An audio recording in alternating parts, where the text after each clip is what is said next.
보셨겠지만 시종일관 그렇게 박지 않은 영화였던 것 같고요. 최근에 본 영화 중에서도 아마 그 약간 사람을 이제 좀 마음을 힘들게 하는 영화인 것 같아요. 그러면서도 여러 가지를 이제 생각할 수 있게 하는 영화라고 생각이 드는데요. 감독님께 작품에 어떻게 영화를 시작하게 되셨는지 인사 말씀을 포함해서 그런 얘기를 좀 듣고 그 대화를 좀 시작했으면 좋겠습니다.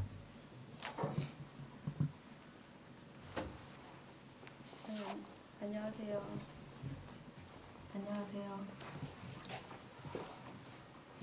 일찍 와서 영화를 좀 볼까 했었는데 좀 게으름을 떨다가 늦게 와가지고 제가 끝에밖에 못 봤는데 보니까 그 화면 상태가 되게 좋아서 이게 또 얼마나 스크린이 오래됐느냐 그거에 스크린을 교체한 지 얼마 안 됐습니다. 네, 운이 좋게도 이제 이 밝기에 따라서 영화가 또 되게 많이 다르게 저한테는 다가오거든요.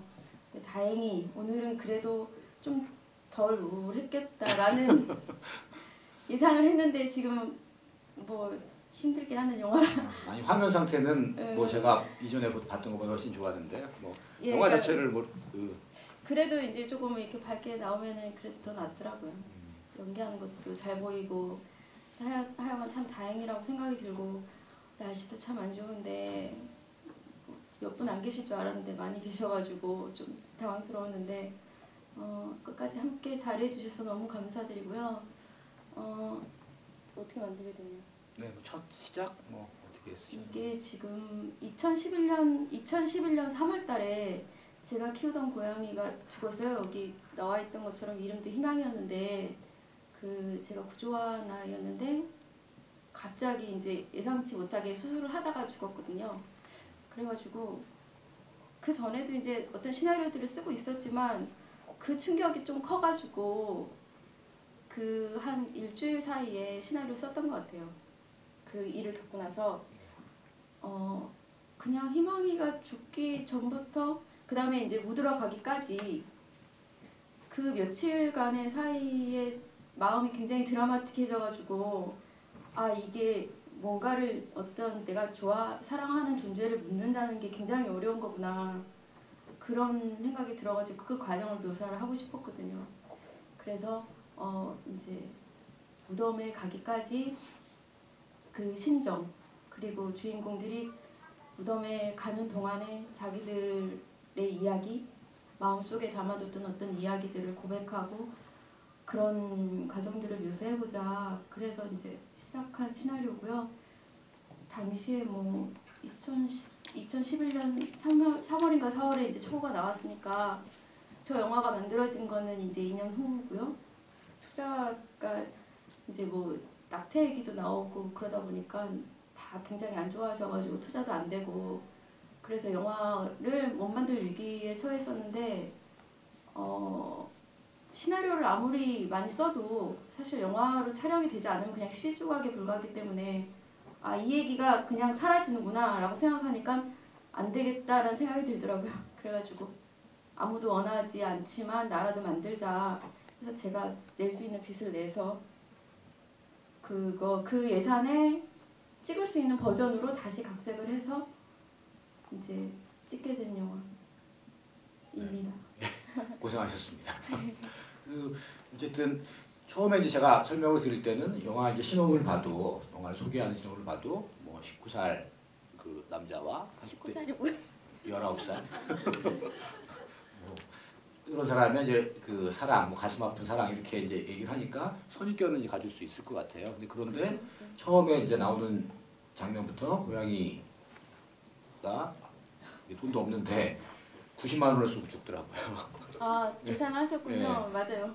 그러니까 저는 고양이가 죽을 때 두 개의 감정이 같이 들던데 고양이를 불쌍히 해야 되나 저 사람들이 돈이 없을 텐데 어떻게 해야 되나 이런 두 개 다 감정이 들 텐데 그런 이제 근데 그게 거기서 끝나는 게 아니라 계속 끝까지 어떤 그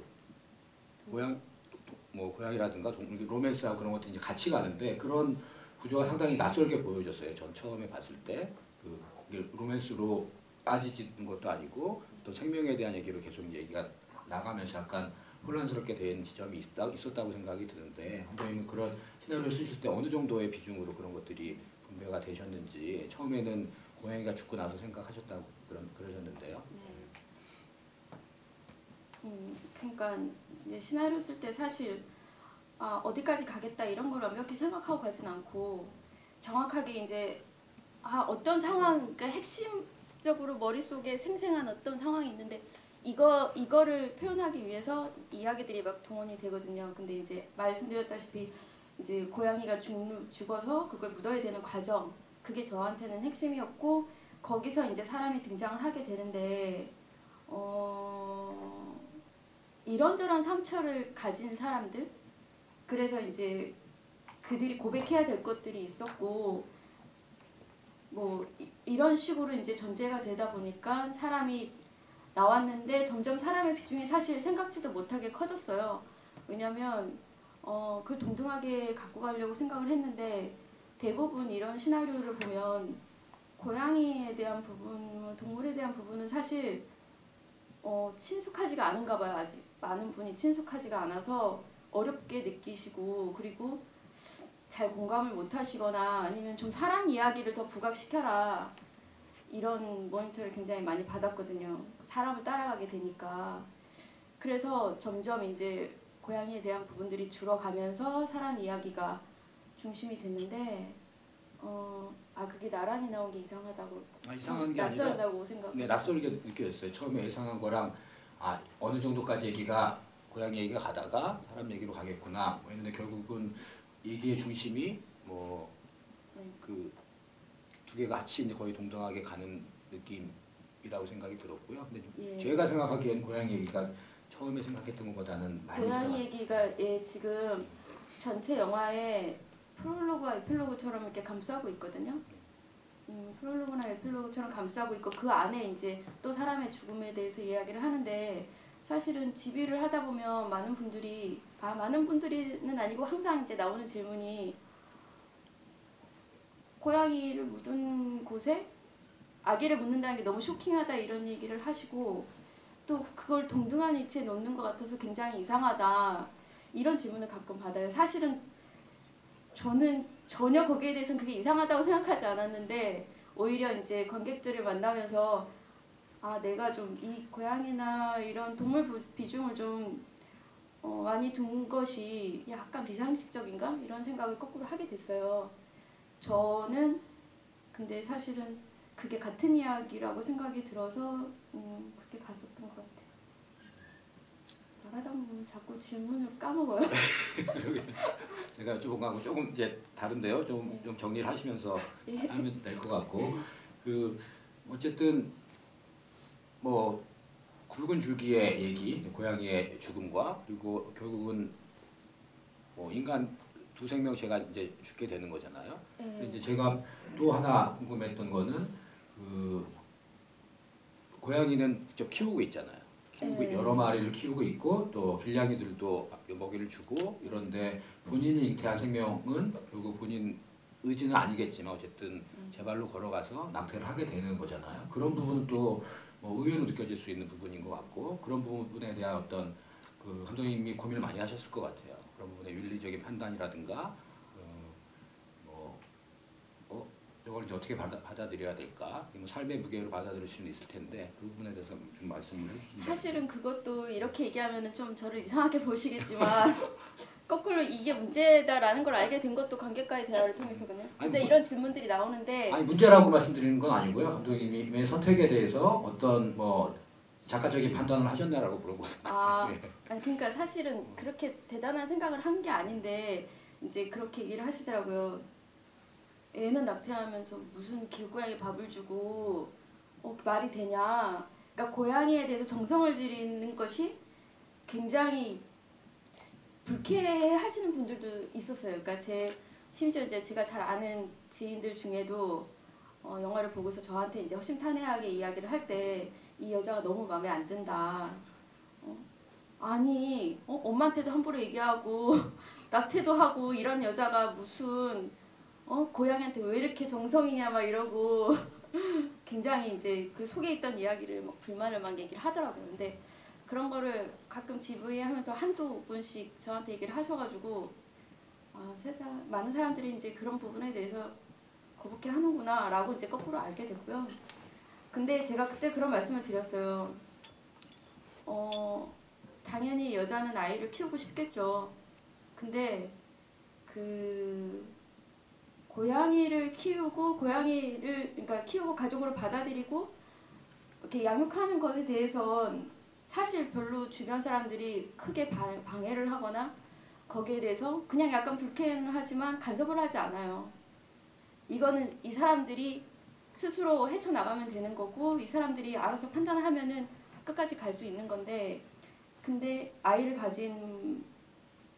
가졌다라는 사실에 대해서는 사실 두 사람만의 어떤 행복, 두 사람만의 선택으로는 이루어지기 너무 어려운 굉장히 사회적으로 큰 벽이 있는데, 사실은 그 부분에 대해서 저는 되게 많이 느끼는데 의외로 영화에서 아주 세밀하게 다루지는 않아서 그냥 그 가족들의 압박이나 이제 뭐 그리고 중요한 모티브가 되는 것이 요셉이 이제 그 허락을 받으러 집에 갔을 때 집에서 협박성의 편지를 이제 여자한테 보내는 건데 요셉을 지금 뭐 그 정신병원에 가다 놓고 있고 그게 잘 안 보여요. 예. 그 이메일 이제 내용이라든가. 그 이메일 내용이 잘 안 보이는데 뭐 가다 놓고 있고 당신이 빨리 그 들어온 아이를 떼어 버리지 않으면 요셉을 놓아주지 않겠다 뭐 이런 식의 이야기인데, 여자의 입장에서는 요셉도 마치 자기 자식처럼 지금 뱃속에서 아직 태어나지 않은 자식과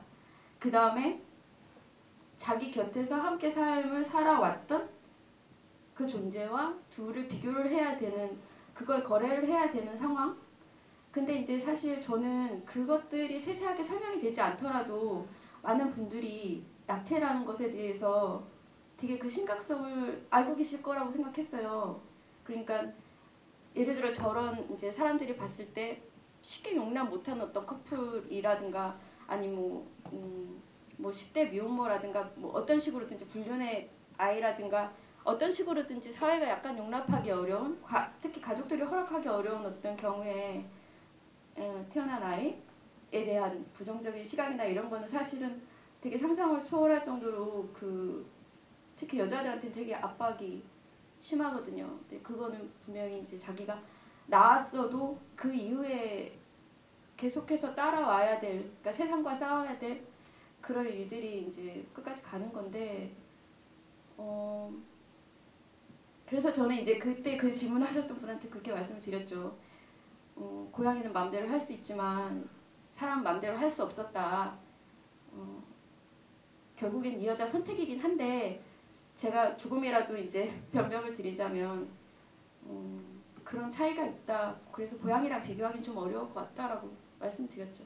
네, 그 낙태한 상황 자체가 이해가 안 가는 것이 아니라 그 고양이에 대한 이제 정성과 이걸 이제 포기하게 되는 과정에서의 감독님이 설명하신 부분들이 사실은 조금 덜 명확하게 드러나는 지점이 있는 것 같다는 느낌이 있어요. 그 집에 갔으면 당연히 압박을 받았을 테고 나으라고 안 했을 거 아니에요. 그거는 이제 그 요셉도 마찬가지일 테고 그런 과정들이 약간 이제 생략이 돼 있어서 이게 이 여자의 그냥 그 판단인 건지 혼자 가서 하게 되니까 여자의 그냥 판단인 건지 어떤 강요가 좀 많이 있었던 상황들이 있는 건지는 예측할 수는 있지만 뭐 그런 부분에 대해서 이제 질문을 드릴 수 있는 것 같아요. 네. 그리고 이제 거기에 대해서 하나 더 생각이 나는 게 되게 어떻게 보면 이 주인공들은 관객의 입장에서는 담고 싶지 않는 어떤 실패를 굉장히 많이 하고 결핍이 있고 담고 싶지 않은 그런 부분들을 많이 갖고 있는 사람들이라고 생각해요.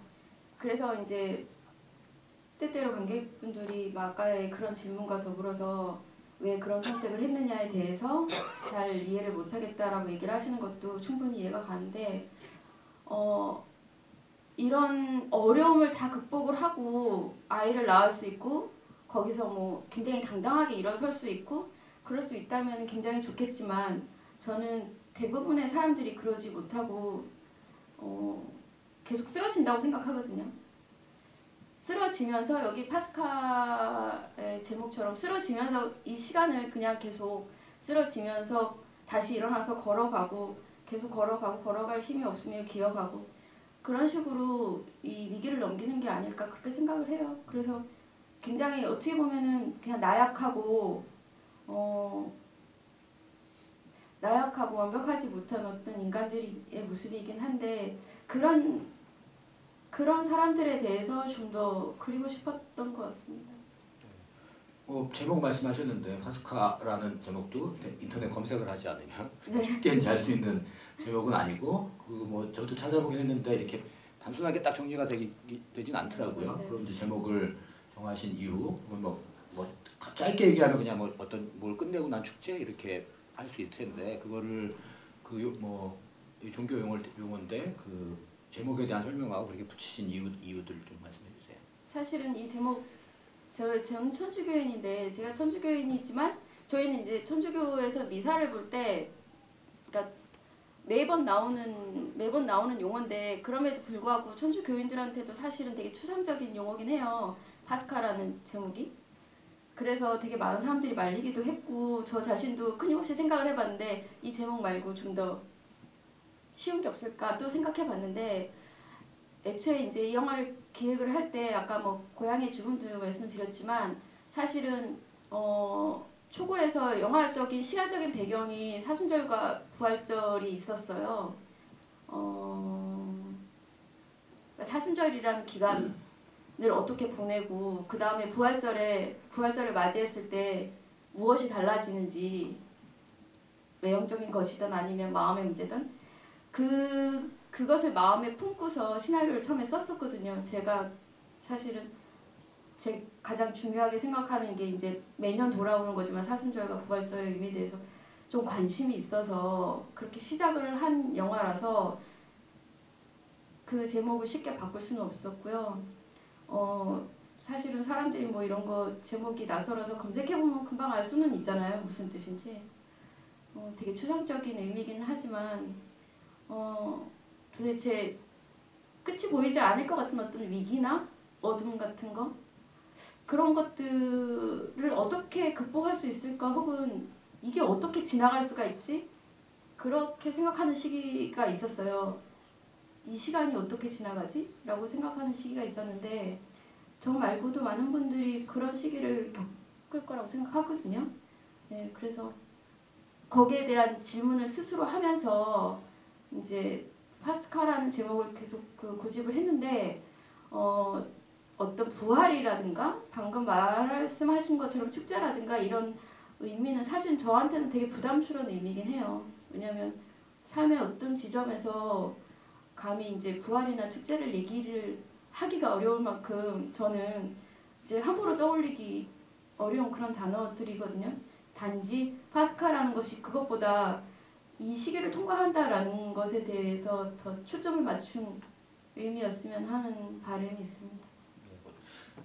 단순하게 이제 파악을 하면은 그렇게 보는 입장에서는 그런 얘기를 하고 싶었구나 이렇게 정리할 수 있을 것 같은데 감독님은 여기에 이제 감독님이 믿는 종교에 대한 의미랄까 이런 것들이 포함되어 있다는 말씀이신 것 같고요. 그것도 천주교인이거나 이런 파스카 용어에 대해서 더 깊이 생각하시는 분들은 더 많이 이해할 수 있는 부분이라고 생각이 드는 것 같습니다. 그 관객분들 궁금하신 점이라든가 질문 있으시면요 손 들어주시면 저희 마이크를 보내드리겠고요. 제가 한 가지만 정도 더 여쭤볼게요. 그 고양이가 동물병원에서 죽고 나서 시체라고 할까요? 그걸 안고 왜 집으로 안 가고 여관으로 가잖아요. 저는 그게 조금 의아하게 느껴졌어요. 그냥 돈을 90만 원을 쓰고 또 여관을 간단 말이야. 당연히 이제 집으로 가지 않을까. 같이 살고 있고 이러니까. 그래서 그 이후에 다른 구체적인 행동이나 이유가 있을까 싶었는데 목욕탕이 없어서 여관으로 갔을까? 이런 생각까지 했거든요. 그래서 두 사람이 쭉 가서 문을 열고 어디를 가는 거지? 그러는데 방이 있어요 이렇게 물어볼 때 약간 좀 낯선 느낌이 들었는데 그런 선택에 대해서 어떻게 생각하십니까? 사실 저는 그게 그렇게 이상하게 보이려고 아니 이상하다고 자꾸 물어보는 게 아니고요. 왜 그러셨어요? 쉽게 생각하시고 말씀하시면 돼요. 네, 알겠습니다. 그럴 수도 있죠. 뭐 산으로 갈 수도 있고 호텔로 갈 수도 있고. 아니 뭐 그 당시에 근데 사실은 물어볼 수 있잖아요. 그럴 수 고양이가 있는 죽었어요. 죽었는데 집에 고양이가 또 있잖아요. 아, 집에 이제 살아있는 고양이들이 있단 말이에요. 근데 죽은 애를 안고 집으로 들어가서 뭔가를 그거는 맞대면을 시켜줘야 되는 거잖아요. 같이 어저께까지 뛰놀던 애들이 애가 시체가 돼서 돌아왔다는 걸 맞대면 시켜줘야 되는 게 있고 사실 주인공들이 지금 병원 문을 닫고도 한참을 거기 병원을 떠나지 못하잖아요. 그러니까 되게 오랫동안 밤 늦게까지 이제 그 수술 때문에 시간이 걸렸던 거고 그 앞에서 어디를 가야 할지 사실은 좀 약간 쇼킹한 게 있었죠. 심리적으로 이 사람들이 겪은 게 어디 집에 가야겠다, 어딜 가야겠다가 판단이 잘 안 되는 상황에서 이제 밤이 깊어 버린 거죠.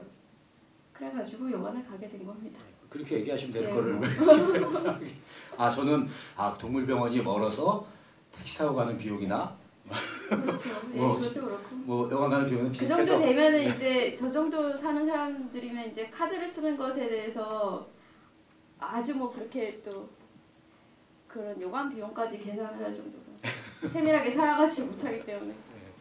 뭐 질문 있으시면 손 들어주시기 바랍니다. 예.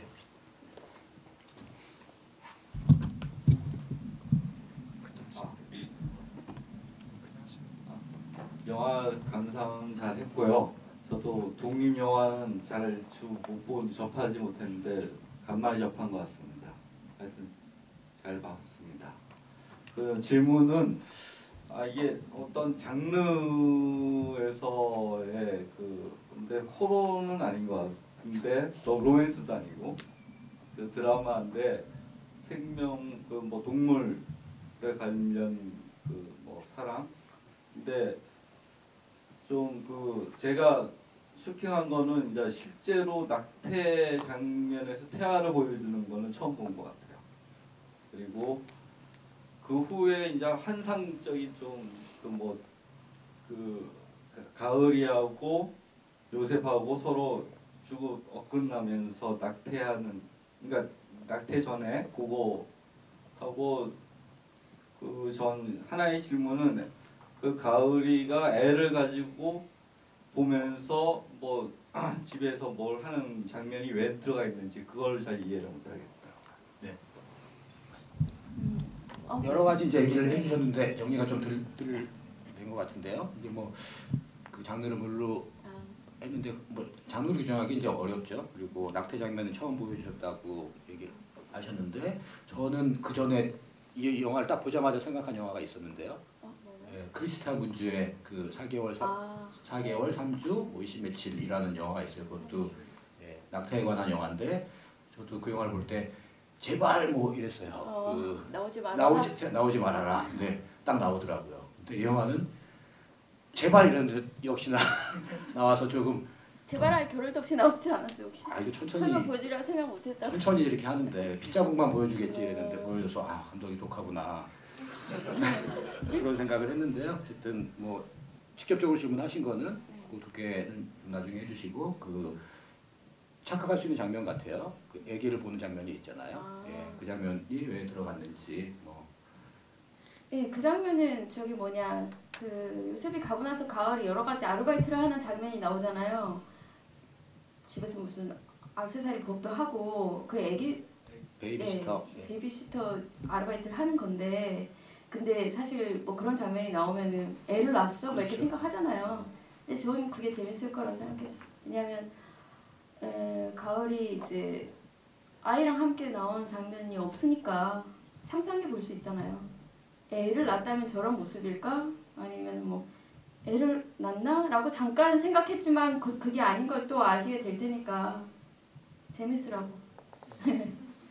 우리 뭐 장르에 대해서도 잠깐 이제 뭐 얘기를 하셨는데 감독님 스스로 뭐 규정하신다면 이게 특히나 혼자 쓸 때는 이거를 격정 멜로로 만들어야지 뭐 이렇게 생각하실 수도 있고 뭐 동물들을 이렇게 보호하는 사회 드라마가 될 수도 있는 건데 그런 부분에 대해서는 혹시 염두에 두셨는지 아니면 그것들을 더 빼려고 노력을 하셨는지. 맨 처음에 생각한 거는 로드무비였어요. 로드무비요? 예, 아까 잠깐 말씀드렸지만 무덤까지 가는 과정.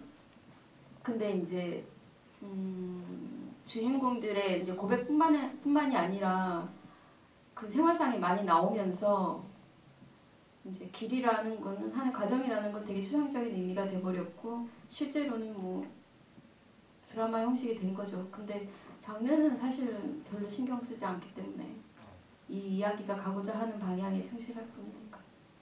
네. 이 정도까지 하고 또 추가로 질문 또 하겠습니다. 또 있으신가요? 네.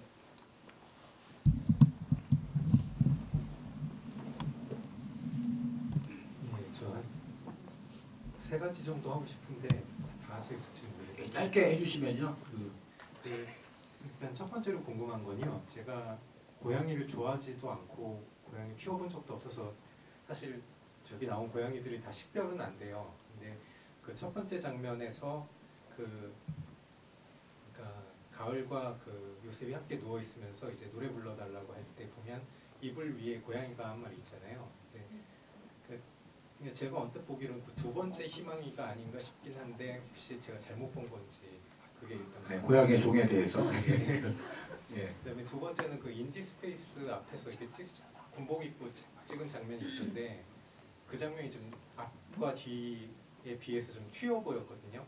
그 어떤 독립 영화에 대한 어떤 그 연대 같은 걸 표현하시려는 건지 뭐 그 약간 튀어 보이는 것 같은데 튀어 보이지 않는다고 생각하시는 건지 그게 궁금했고요.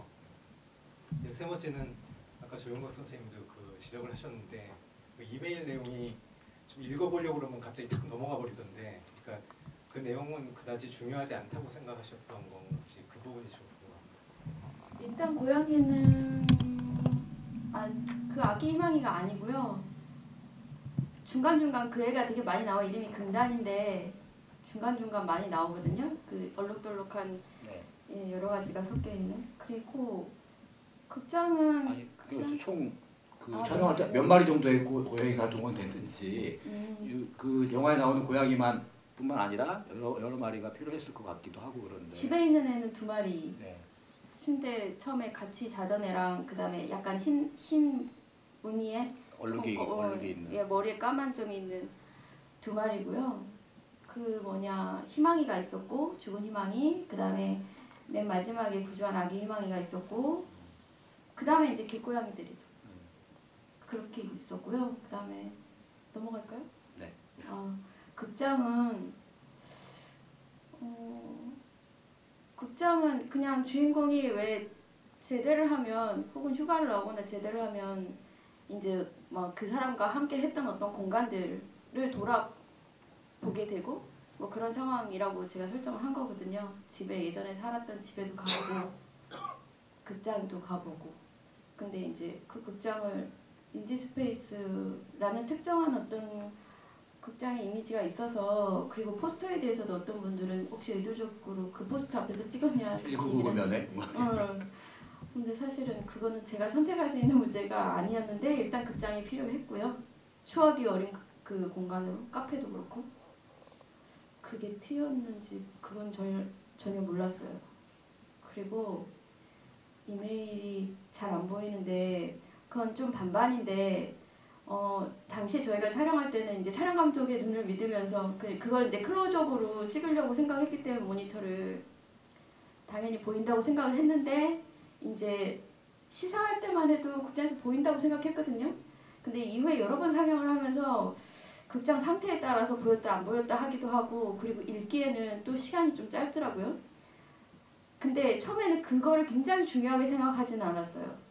그러니까 가족으로부터 어떤 이메일이 왔다. 근데 이제 처음에 몇 줄만 읽어봐도 어떤 시의 이야기인지, 그러니까 어떤 상황인지 짐작을 할 수 있을 거라고 생각했는데, 이제 이게 문제가 된 것이 영화를 보시면서 많은 분들이 교사가 느닷없이 낙태를 하는 것 같은데 그거를 따라가기가 좀 어려워지면서 그 이메일 장면이 좀 정확하게 부각이 돼야 되지 않느냐, 그런 지적이 좀 나와서 그때서야 이 장면을 굉장히 잘 찍었어야 되는구나. 그걸 나중에 좀 깨닫게 된. 그게 중요하고요. 그 이메일 장면뿐만 아니라 문자, 그리고 그 요셉이 웅얼거리는 장면이 무슨 말인지 한국말로는 해석이 안 되는 말인데 영어 자막은 나와요. 이게 또 영화 자막하고 같이 있기 때문에 이메일을 읽는 건데 그게 이제 이메일 내용이 잘 안 보이는 게 문제가 되면서 영어 자막을 열심히. 그러니까 그런 부분이 괜히 이제 뭐 감독님의 의도였으면 무슨 말인지 몰라도 되겠다 그러면 영어 자막이 안 나오거나 이러면서 그냥 유추하고 넘어가면 되는데 한글 자막을 읽다가 안 보이니까 영어 자막을 읽으려고 하다 보면 영화가 컷이 넘어가니까 답답함을 이제 느낄 수 있는 또 심리적으로 더 관객이 쫓기게 되는 느낌이 있는 것 같아서 그런 부분들은 나중에 특히나 이제 개봉을 하게 되면 더 보완을 해야 될 것 보완이 같아요. 돼야 될 것 같은 느낌이 듭니다. 그리고 또 저는 딱 보면서 궁금했던 게 노래 부르는 장면이 나오잖아요. 노래 부르라고 했을 때 요새 부르는 노래가 이제 영어로 된 제목의 노래인데 흥얼흥얼 하는데 그 노래를 선택하신 이유가 있으신지 그 노래는 그 노래를 부른 요셉 역할의 호준이가 선택을 한 노래예요. 제가 그냥 시나리오에는 노래를 불러준다 이렇게 되어 있는데 현장에서 걔가 워낙 여러 가지 노래를 많이 알고 평소에 노래를 또 잘 부르는 애인데 아무거나 불러봐라 하니까 알아서 판단을 하고 그 노래를 부르더라고요. 그래서 괜찮겠다 그냥 그렇게 생각해서. 배우가 그냥 선택하는 거예요. 네. 내용은 어떤 내용인데요? 뭐지? 내가 때때로 내가 고아인 것처럼 느껴져 뭐 그런 내용인데 이제 무슨 흑인들이 이제 집을 떠나오면서 이제 점점 고향과 가족으로부터 멀어지면서 느끼는 그런 슬픔들을 노래한 거라고 알고 있거든요. 근데 그 너희들의 처지랑 참 비슷하다라는 생각이 들어서 그 노래도 괜찮겠다. 그냥 방해가 되지 않는 선에서 이 가을이 참 잠을 잘 잘 수 있도록 그 옆에서 그 위로를 해주는 노래를 불러줬으면 좋겠다라고 생각했는데 괜찮은 것 같아요 그 노래가. 네, 또 다른 분 질문 있으십니까? 네, 여기 앞에 계신 분이요.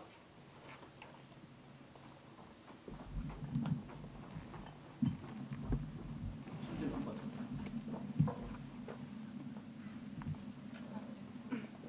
네, 전 하시면 됩니다. 예.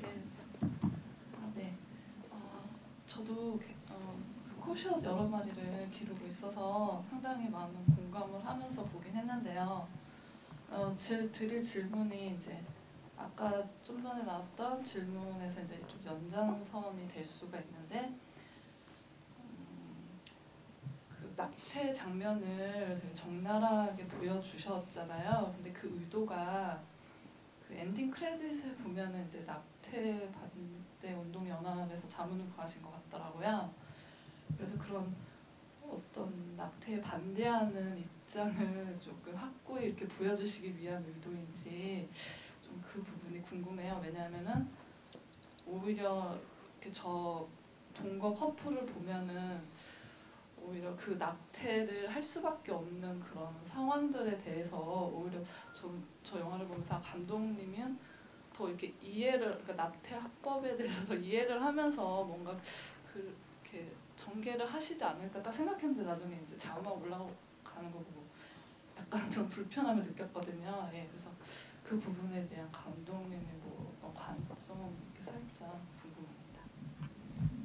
사실은 이것도 만들고 나서 관객을 만나는 과정에서 제가 많이 느낀 부분인데 낙태를 반대하고 낙태 합법화를 지지하거나 아니면은 뭐 낙태 불법 어느 쪽에 제가 서 있지 않아요. 전혀 그런 거에 정치적인 입장이 전혀 없고 근데 이제 맨 처음에 첫 번째 가편집을 하고 나서 낙태 반대 운동연합 이 이름을 땡스 투 제일 맨 위에 넣었어요. 지금은 뒤로 빠졌는데 왜냐하면 아무도 영화에 투자를 안 해주셨는데 그분들이 저한테 100만 원을 주셨거든요. 많이 주셨네요.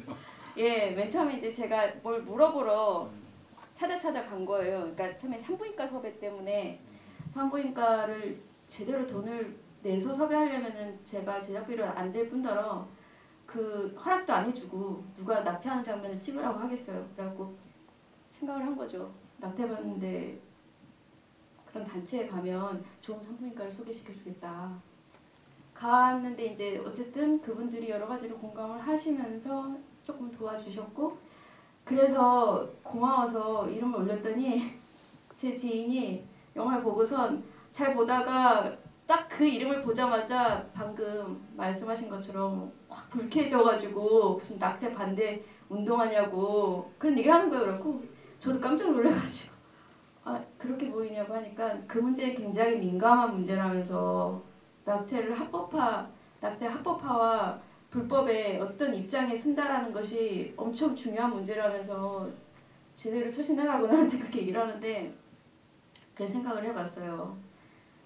저는 사실 낙태를 하게 되는 굉장히 많은 경우의 수가 밖에서 그걸 판단할 수가 없거든요. 낙태를 해라 마라 절대 판단할 수가 없고 개인이 그거를 선택을 할 수밖에 없어요. 자기가 그 상황을 끌고 갈 수 있는지 없는지.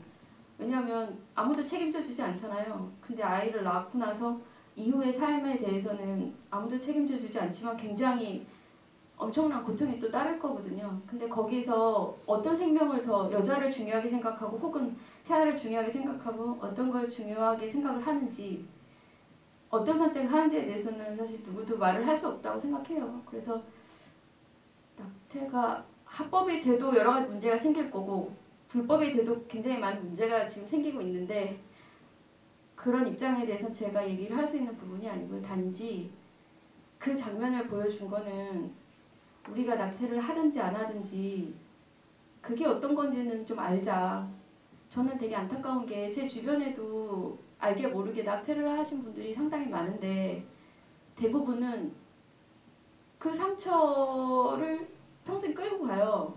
그러니까 막 드러난 상처는 아닌데 그냥 어느 때만 되면은 그게 생각이 난다든가 어떤 사소한 계기에 의해서 자기가 상처를 받는단 말이에요. 근데 정작 그걸 알고 싶지는 않아 하거든요. 그 과정이 어떻게 됐는지. 낙태를 할 때 잠깐 눈을 감았다 뜨면 모든 일처리가 돼 있는데 그것이 어떤 것인지에 대해서 알지는 못하는데 알고 싶지는 않은데 계속 회피하면서 상처는 안고 가는. 근데 그것은 저는 여자들이 상처를 치유하는 길이라고 생각하지 않거든요. 굉장히 끔찍하지만 자기가 선택한 거잖아요. 자기가 선택한 거고 그리고 주변에 또 부모들이 강요를 한 거고 그래서 저는 우리가 정확하게 알자. 하든지 안 하든지 그래야 된다고 생각을 했어요. 보기 싫은 장면이지만 네, 보기 싫었습니다. 예, 봤으면 했어요. 뭐 낙태 문제는 뭐 그렇죠. 뭐 말씀하셨지만 뭐 미국의 대통령이 당선될 때 네. 어떤 쪽에 섰느냐에 따라서 이 사람의 이제 포지션이 결정되고 심지어 교황도 너희 입장은 뭐냐 물어보면 이제 어떻게 얘기를 해야 되나 이런 정도로 되게 이제 뜨거운 그 얘기라고 알고 있습니다. 저도 그런 부분에 대한 어떤 입장에 서기보다는 어떤 연출적인 거 가지고 그렇게 대답이 혹시 되셨나요? 네, 충분히 됐어요. 아, 네, 다행입니다. 또 다른 분 있습니까?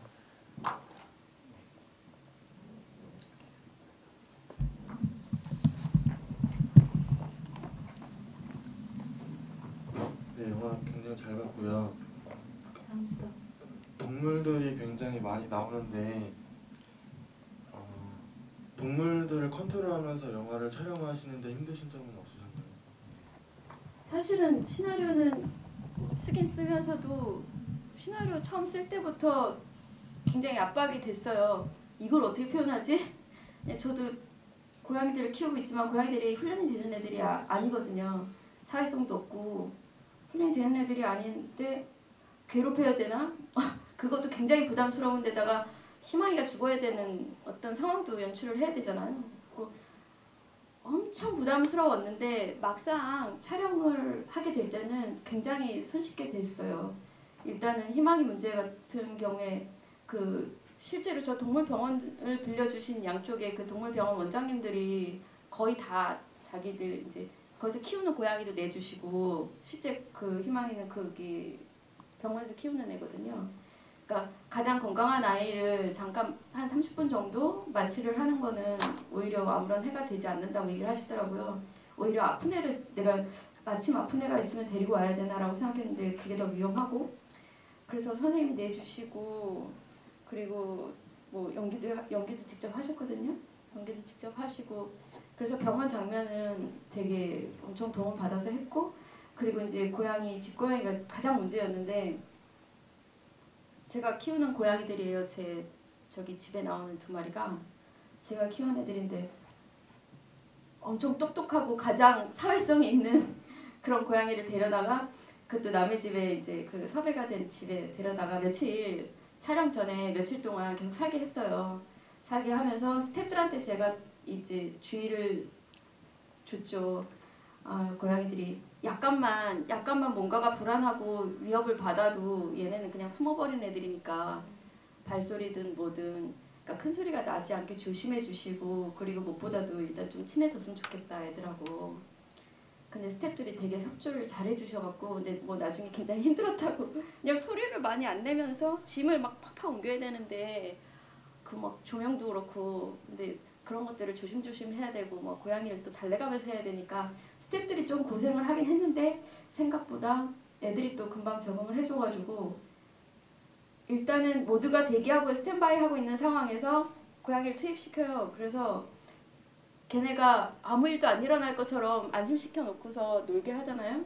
그냥 뭐 앉아서 그루밍을 하던가 아니면 뭘 놀던가 이러고 있을 때 그냥 우리끼리 큐 사인을 주고 들어가는 거예요. 사람들끼리만 서로 눈치로. 그렇게 하면 얘네는 찍는지 모르고 그냥 찍거든요. 그런 식으로 그냥 했죠. 크게 어렵지는 않았어요. 몇몇 장면에서 고양이들이 스스로 나와서 연기를 하는 네. 모습으로 보여주고 안심시키는 게 가장 중요해요. 고양이들은 절대로 이게 막 슛 들어갑니다 막 이런 거 그런 것도 하지 말아야 되고 모든 사람들이 다 자기 적이 아니구나 라는 거 안심을 시킨 상황에서는 할 수 있을 거예요. 여기 출연했던 고양이들은 대부분 안전하게 그 네, 사는 곳으로 그렇죠. 돌아간 거죠? 예, 다들 건강하고요. 희망이로 나왔던 친구들 원래 여기 자막에 그 동물들한테 그렇죠. 뭐 그 얘기를 문구를 넣어야 되는데 전혀 몰라서 못 넣었어요. 뭐 외국에는 그거 꼭 넣어야 되고요. 예, 나중에 이제 일본 분들도 그렇고 질문을 하시더라고요. 다 어떻게 됐냐고. 그래서 뭐 많은 영화들이 이제 뭐 동물들이 나올 때 지금은 이제 그런 경험들이 있고 도와주시는 분들이 그래도 조금 있으신 것 같아요. 예전에는 많이 죽었습니다. 상업 영화뿐만 아니라 동물 영화 쪽에서도 그 영화 현장에 좀 긴장을 많이 하고 예. 그러다 보니까 그랬다고 하더라고요. 스트레스 받아서 죽고 뭐 특히 뭐 개나 고양이 같은 경우에 조금 우리 주변에 있는 동물인데 야생동물 같은 경우도 사슴이나 네. 이런 동물들은 많이 촬영하다가 죽거나 그것 때문에 제작비를 또 뭐 많이 날리거나 이런 경우들이 많았다고 그 얘기를 저도 들었고요.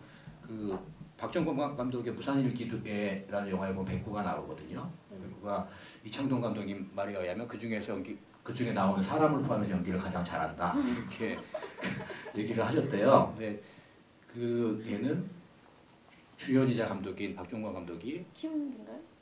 모란시장에서 사서 본인이 같이 먹여주고 재워주면서 잡고 다른 스태프들한테는 밥도 못 주게 하고 해서 그 주연한테 오게 이렇게 상황을 만들어서 영화를 찍었다고 합니다. 확실히 그런 게 필요해요. 저는 제가 키우는 애들이니까 제가 이제 할 수 있었던 것 같아요. 현장에서 걔들 입장에서 이제 다른 상황들을 다 만들어 놓을 수가 있었으니까 그게 중요한 것 같아요. 제가 또 하나 여쭤보면요. 그 요셉과 가을이 그 목욕탕신에서 이제 여러 대화들을 하는데 실제로 둘이 이렇게 조곤조곤 대화하는 장면이 실제로 많지는 않은 것 같아요. 근데 거기서 대화를 할 때 너를 만난 건 뭐 담비였, 누나를 만난 건 담비였어 내게 이렇게 얘기를 하는데 여자는 그게 포구가 될 수도 있겠지 이렇게 얘기를 하거든요. 근데 그 상황이 담비이기도 하고 포구이기도 한 것 같은데 감독님은 어느 쪽에 더 가깝다고 생각하시는지. 여기 이 영화에서 보면 포구에 가깝죠. 그게 맞는 얘기인 것 같아요. 그러니까 이 사람들은 사실 둘만이 그러니까 어떤 연애를 한다라는 것이 둘만의 정말 가장 달콤한 시간들을 영유하고 근데 거기서 끝나는 게 아니라 주변 관계들에서 그것들을 이제 오픈해서 우리가 이런 관계다 오픈해서 할 수 있고 인정받을 수 있어야 되는데 그것들이 다 차단된 상태에서 둘만 있을 때만 행복한 거잖아요. 그리고 외부적으로는 굉장히 또 뭔가 은폐되어 있는 관계가 그리고 뭐 가장 중요한 거는 이제 뭐 가족들의 반발과 그런 반대 속에서 이제 끌어가야 된다라는 거. 포구에 가깝죠. 엔딩으로 가면은 그 약간 단비 쪽으로 가는 그렇게 볼 수 있지 않나요? 어쨌든 새로운 희망을 얻어서 예, 둘의 그러니까 보금자리로 막 가게 되니까. 소나기를 흠뻑 맞았다가 그 다음에 이제 비가 그쳐서 약간 가랑비 같이 뭐 그렇게 약해지는 그런 상황처럼 보이는 것 같긴 해요. 엔딩의 느낌. 그럴 때도 있어야 되니까. 그리고 그 인물들이 그 요셉의 이제 이메일 내용인가요? 편지 내용에도 나오는데 이제 막 앞으로 맞서 싸우겠다 뭐 이런 얘기가 나오는 것 같은데요. 이 인물들은 최근에 제가 독립 영화들을 보면서 이제 느끼는 거는 그 배우들이 극중 배우들이 그렇게 슬기로운 선택을 하지는 않는다. 왜 저기서 싸우거나 어떤 뭐 그 올바른 선택을 하지 않을까 이런 느낌이 들 때가 있는데 이 영화에서도 처음에 병원에서 그렇게 뭐 요청하는 대로 다 허락을 했는데 얼마입니다 카드를 긁고 이럴 때 뭐 그렇게 저항하거나 아니면 너희 살려내지 못했으니까 항의라도 하거나 깎아달라고 하거나 뭐 그런 사회에 맞서서 싸우거나 이런 느낌보다는 그냥 받아들이고 수용하는 느낌이 좀 있다는 생각이 들었는데 그런 부분에 대해서 감독님 어떻게 생각하십니까? 이거 뭐 제 느낌이긴 한데요. 네, 그게 아마 그 특히 이제 여자 주인공으로 나왔던 가을의 주된 정서이긴 하죠. 지금 처음부터 끝까지 어떤 상황에 맞닥뜨렸을 때 체념할 건 체념하고 자기가 뭐 마음속에 접어두고 간다든가 뭐 그런 정서가 되게 많은 것 같아요. 근데 동물병원 아까 얘기하신 부분은 저는 그거를 싸워야 된다고 생각하진 않았고요. 그러니까 중요한 거는 그 상황에서의 무력함 그걸 좀 그리고 싶었던 것 같아요. 사실 거기서 뭐라 얘기를 한다고 한들 사실 그거는 그 뭐냐 그 거의 벽에다 얘기를 하는 거라든가 아니면은 희망 없는 어떤 것들이잖아요. 자기가 할 수 없는 일이니까. 하여튼 거기서는 병원에 대한 묘사는 좀 어떤 삶과 죽음이 오락가락 하더라도 자기가 할 수 있는 게 거기서 아무것도 없다라는 돈은 지불하기로 했으니까 돈은 지불해야 되고 카드를 긁어서라도 그런 것들이 이제 묘사를 하려고 했던 부분인 것 같아요. 그리고 그 영화 이제 구조가 처음에는 그냥 시간 순서대로 쭉 가는 듯 하다가 그 가을이 낙태를 하고 그걸 안고 산으로 막 혼자 가잖아요. 그리고 커트가 된 다음에 골목길이 막 나오고 그 다음 커트가 둘이 자고 있는 장면이 나오고 이러면서 그 과거 장면이 좀 혼재되어 있는 느낌이 좀 있거든요. 그리고 그 김밥집에서 이렇게 있는 장면도 첫 장면하고 좀 비슷하게 돼 있고 이게 처음에는 저는 이건 잠깐 회상이고 이건 과거 씬인가 보다 이렇게 생각을 했는데 그게 이제 회상과 과거의 시제들이 좀 혼재되어 있어서 누구의 시점으로 봐야 되나 이런 이제 혼란이 좀 있었던 것 같아요. 그 낙태 장면 이후에 그러면서 이 둘이 고양이를 묻으러 간 장면도 저기 십자가가 있는데 이 뭐 혼란이 좀 왔던 것 같아요. 그런 그 어떤 편집적인 부분에 대한 고민이라든가 어떤 걸 중심에 두셨는지. 사실은 과거로 돌아간 부분은 제가 할 때는 의도적인 건 없었고요.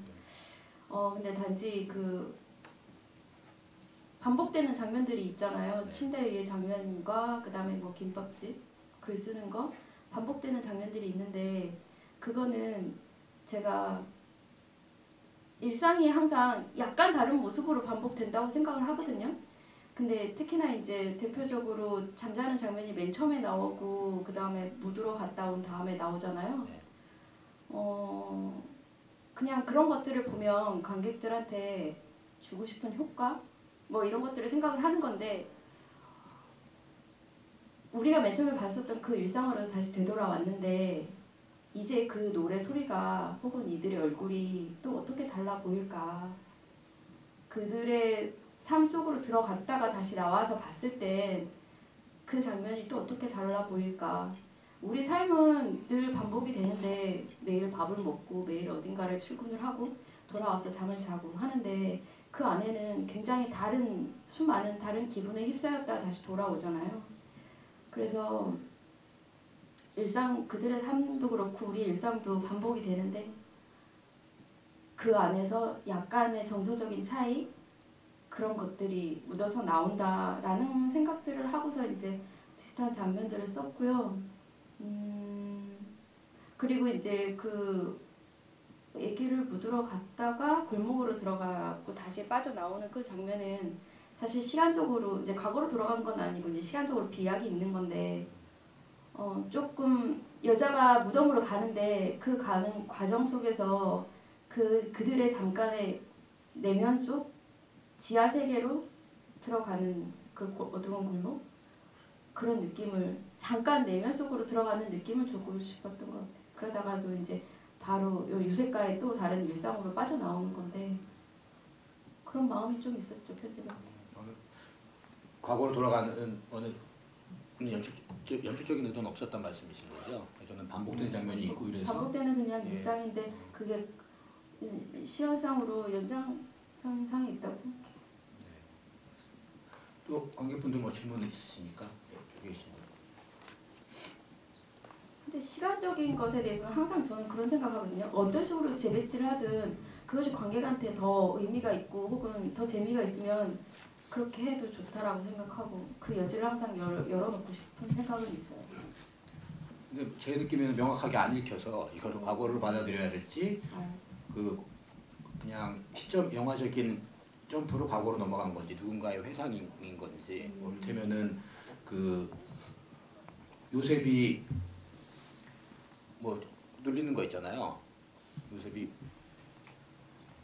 그 뭐야 가을의 꿈에서 나타나는 장면 있잖아요. 요셉이 재갈 물려진 장면. 예. 이제 꿈일 텐데 예. 감독님이 지금 말씀하신 걸로 말씀하신 편집의 흐름으로 보면은 이게 뭐 요셉의 꿈일 수도 있고 명확하게 정리가 안 되는 그렇죠. 느낌이 있는 것 같아요. 예.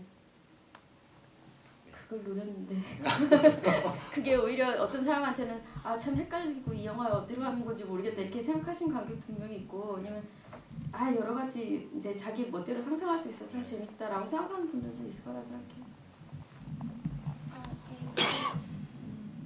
뭐 어떤 의도를 물어보는 건 아니라 의미를 잘 이해하지 못해서 질문 드리는데 그 요셉이 군대에 가서 편지를 쓰잖아요. 가을이한테 꿈에 자꾸 그 애가 나온다고 끔찍한 모습으로. 근데 그 후에 걔를 구하려다가 걔는 죽었고 근데 그 후에는 꿈에서 그 아이를 뭐 만질 수 있게 되었다 뭐 이렇게 말을 하는데 그게 무슨 백호가 갑자기 등장을 왜 하죠. 갑자기 이제 만질 수 있게 됐는지.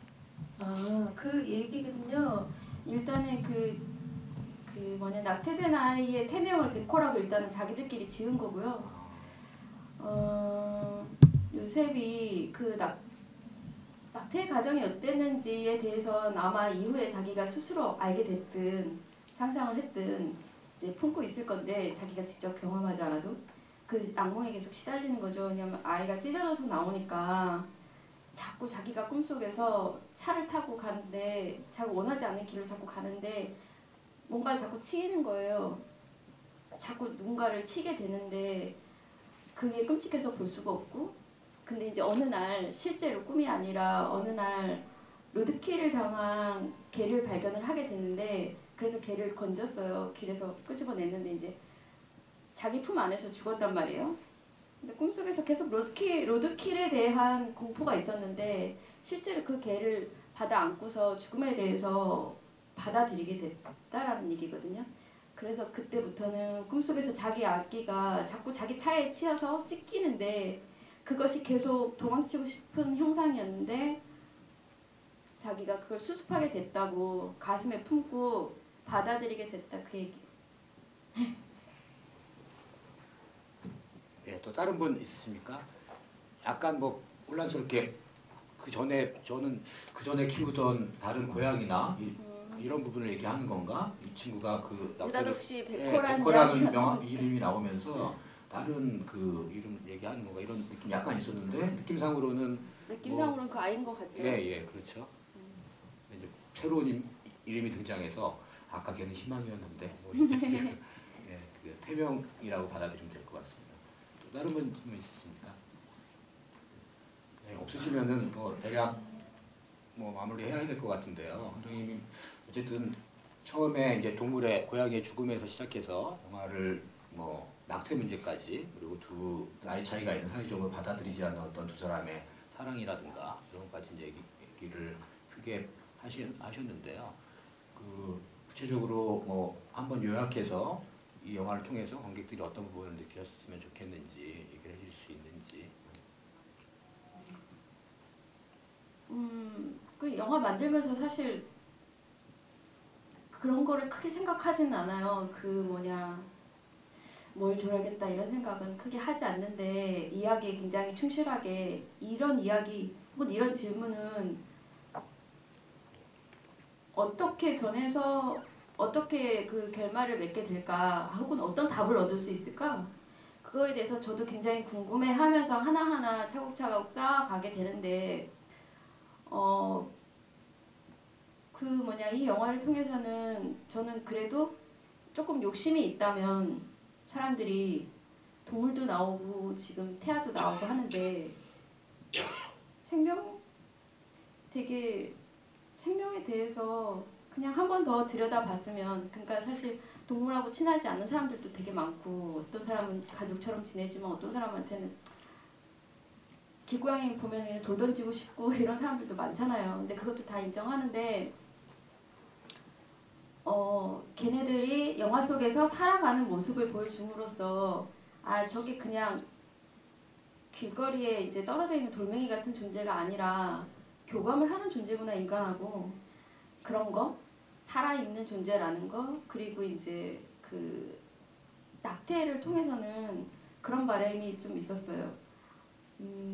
사실 이 영화를 통해서 보여주고 싶었던 것이 두 남녀의 뭐 나이 차이가 어쨌든 혹은 뭐 그거 말고도 여러 가지 이유가 있겠죠. 사람들한테 쉽게 받아들이기 어려운 어떤 결합이라는 게 국적의 차이도 있고 여러 가지 뭐 동성애도 있고 있을 텐데 그 어떤 문제든지 간에 그것이 과연 주변에서 낙태를 강요할 만큼 대단한 건가 그리고 거기에 대해서 한 번 더 생각해 봤으면 좋겠다. 그러니까 주변에서 이제 저 가을에 이제 가족들이나 요셉의 가족들처럼 그 아이는 낳으면 안 돼라고 생각을 하는 순간 자기가 혹은 낙태를 강요하는 순간 그것은 또 어떤 상처가 될 것인지에 대해서 한 번 더 생각해 봤으면 좋겠다. 그리고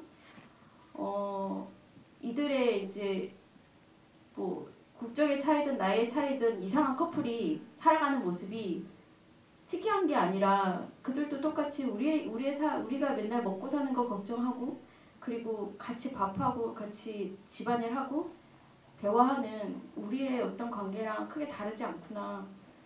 그런 것들 사실 좀 표현됐으면 사람들한테 좀 다가갔으면 하고 생각했던 부분들이긴 해요. 네, 알겠습니다. 영화 만드신 지 이제 작년 부산 영화제에서 처음 상영했으니까 6개월 정도 이제 지났는데요. 그동안 뭐 근황이 어떠셨는지 그리고 앞으로의 계획은 뭐 특히 파스칼을 포함해서 아직 뭐 개봉을 하거나 이러지 않았으니까 다음 작품이라든가 이런 계획이 있으면 좀 말씀해 주시죠. 새 시나리오를 쓰기 시작했고요. 그 이제 올 겨울부터 쓰기 시작했고 파스칼 이제 개봉 지원을 목표로 개봉 지원을 받아서 가을에는 개봉을 해야겠다. 이게 이제 더울 때나 따뜻할 때는 어울리지 않는 영화라 생각이 들어서 가을이나 겨울에 개봉을 할 수 있으면 하는 바람을 갖고서 지금 그 추진을 하고 있습니다. 새 시나리오는 혹시 무슨 얘기인지는 뭐 여쭤봐도 될까요? 예, 새 시나리오는요. 일본에서 이제 유흥업 종에 종사하는 여자들의 이야기, 한국 여자들에 대한 일본에 가서 찍으셔야 하는 건가요? 예, 그래야 돼. 꼭 뭐 투자를 받기를 바라겠고요. 네. 영화 보시고 이렇게 긴 시간 함께해 주셔서 감사드리고요. 감독님의 다음 행보도 기대하는 마음에서 박수 좀 부탁드리겠습니다. 네. 감사드립니다. 다음 달에 또 뵙도록 하겠습니다.